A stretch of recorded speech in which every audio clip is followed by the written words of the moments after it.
រឿងស្វែងរកស្នេហាម្ដងទៀតអ្នកចម្បាំងក្មេងនោះដកដង្ហើមធំខាត់អារម្មណ៍ពិតរបស់គាត់ហើយក៏ចាក់ចេញពីវាំងច្រើនថ្ងៃកន្លងផុតព្រះនាងអេវ៉ាលីនក៏ចាប់ផ្ដើមជាសះស្បើយថ្ងៃមួយព្រះអង្គម្ចាស់នៅនគរជិតខាងគឺព្រះអង្គម្ចាស់លូអ៊ីបានមកលេងពួកគេតាមបញ្ជារបស់បិតាគាត់ក្រាបទូលព្រះអង្គម្ចាស់បិតាទូលបង្គំធ្វើការកោតសរសើរទៅកាន់ព្រះនាងអេវ៉ាលីនដោយសារនាងខ្លាំងក្លាខ្ញុំអរគុណខ្លាំងដល់ព្រះអង្គម្ចាស់លូអ៊ីអូមន្ត្រីខ្ញុំនៅទីនេះហើយអេវ៉ាលីនជួបព្រះអង្គម្ចាស់លូអ៊ីបោពីនគរប៊ុលតាទៅសួស្តីព្រះនាងសម្រាប់របស់ព្រះនាងលើពីមាត់របស់គេនិយាយទៅទៀតអរគុណព្រះអង្គម្ចាស់លូអ៊ីត្រីតើបុត្រអាចនាំព្រះអង្គម្ចាស់លូអ៊ីមើលជុំវិញនេះបានទេនេះជាលើកដំបូងដែលគាត់មកនគររបស់យើងណោះចាបិតាច្រើនថ្ងៃកន្លងផុតចំណងមិត្តភាពអេវ៉ាលីននិងលូអ៊ីកាន់តែខ្លាំងព្រះអង្គម្ចាស់បានស្រឡាញ់ព្រះនាងយ៉ាងខ្លាំងហើយអេវ៉ាលីនផងដែរក៏ស្រឡាញ់លូអ៊ី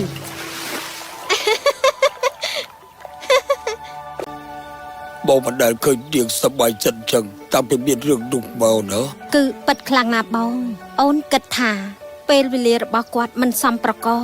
បងមិនឲ្យរឿងនោះកើតឡើងទៀតនោះទេបងបានសុំឲ្យលូអ៊ីពិតជាពេលស្រាក់នៅហើយគាត់យល់ព្រមហើយទៅនៅពេលអេវ៉ាលីននិងលូអ៊ីកាន់តែស្រឡាញ់គ្នាពីមួយថ្ងៃទៅមួយថ្ងៃប្រេតលីមិនដឹងរឿងនៅឯវាំងគាត់ក៏ប្រមូលអីវ៉ាន់ហើយត្រឡប់ទៅនគរវិញ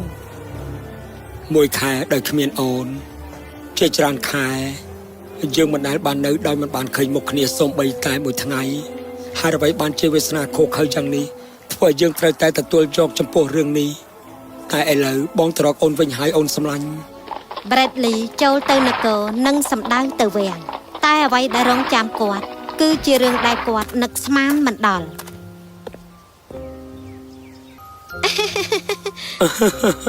អត់ទេប៉ុន្មានណាបងចង់ឲ្យអូនជួបមេដាបៃតាបងអូនគិតថាអូនចង់ជួបលូអ៊ី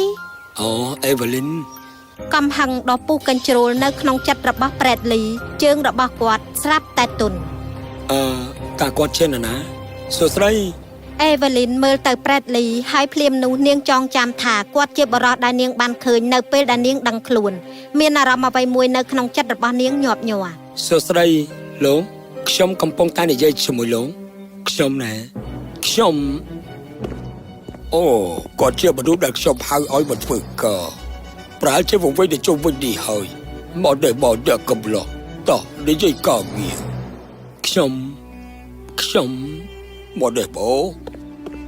អេវ៉ាលីនមើលទៅ Bradley ដើរចេញជាមួយបិតារបស់នាងហើយភ្លាមនោះអារម្មណ៍កើតទុកចម្លែកក៏កើតឡើងចំពោះនាងអេតើអូនមិនអីទេចាអូនមិនអីទេខ្ញុំសោកស្ដាយដល់ព្រះលី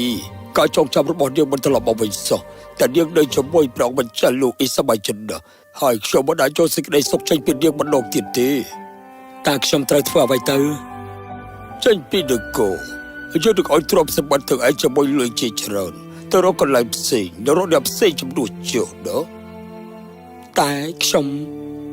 តើឯងមិនចង់ឃើញនាងសប្បាយចិត្តទេBradley មិនបានតបពិតណាស់គាត់ចង់ឃើញនាងសប្បាយចិត្តពេលនោះអេវ៉ាលីនត្រឡប់មកដល់បន្ទប់នាងវិញមានអារម្មណ៍ចម្លែកដោយនាងមិនដឹងពីមូលហេតុដោយសារអ្វីនាងឈរនៅយ៉ររបស់នាងមើលទៅ Bradley ចាកចេញភ្លាមនោះនាងសម្គាល់ឃើញដើមដំបងយក្សតើនេះគឺជាអ្វីពណ៌ក្រហមអេវ៉ាលីនលើកថៅនិងមើលទៅស្នាមឈាមភ្នែករបស់នាងបើកធំវាជាធូលីយ៉ាងក្រាស់បោសចេញពីចិត្តរបស់នាងភ្លាមនោះនាងក៏ច្បាស់ពេលនោះអតីតកាលរបស់នាងក៏ត្រឡប់មកវិញនាងស្រែកទាំងមិនជឿអត់ទេស្ដេចម្ចាស់ស្ត្រីនិងលូអ៊ីរត់ចូលក្នុងបន្ទប់របស់នាងតើមានរឿងអីនឹងអេវ៉ាលីនបត់ចងចាំគ្រប់រឿងទាំងអស់តើប្រេតលីទៅណាបិតាតើគាត់កំពុងទៅណាស្ដេចប្រាប់គ្រប់រឿងដល់នាងហើយអេវ៉ាលីនពេលនោះក៏រត់ចេញពីបន្ទប់មកវិញមក Bradley អេវ៉ាលីន Bradley អេវ៉ាលីន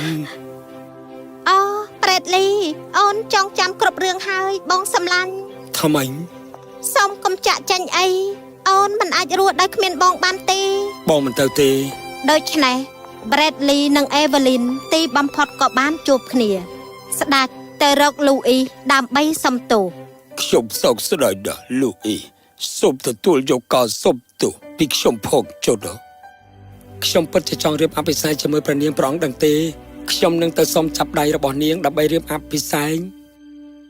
ព្រះអង្គដឹងទេនាងមិនស្រឡាញ់ព្រះអង្គទេនាងស្រឡាញ់ Bradley តែព្រះអង្គចង់រៀបអភិសេកជាមួយមនុស្សដែលមិនស្រឡាញ់ព្រះអង្គចឹងហី លូអ៊ីយល់អត្ថន័យរបស់ស្ដេចគាត់ទទួលការសុំទោសហើយក៏ចាកចេញពីនគរទៅហើយនៅថ្ងៃព្រះច័ន្ទពេញវង្ស Bradley និង Evelyn រៀបអភិសេកយ៉ាងអធិកអធមក្នុងកម្មវិធីយ៉ាងធំនៅក្នុងកម្មវិធីវិជ្ជបណ្ឌិតនិយាយថា រឿងចម្លែកនៅក្នុងចិត្តគឺយើងគិតថាបេះដូងទទួលស្គាល់ចំពោះស្នេហាប៉ុន្តែអត់ទេទាំងអស់ជាទង្វើចេញពីគំនិតបេះដូងមិនចាំបាច់ទ្រាំចំពោះក្នុងការបដិសេធទេណា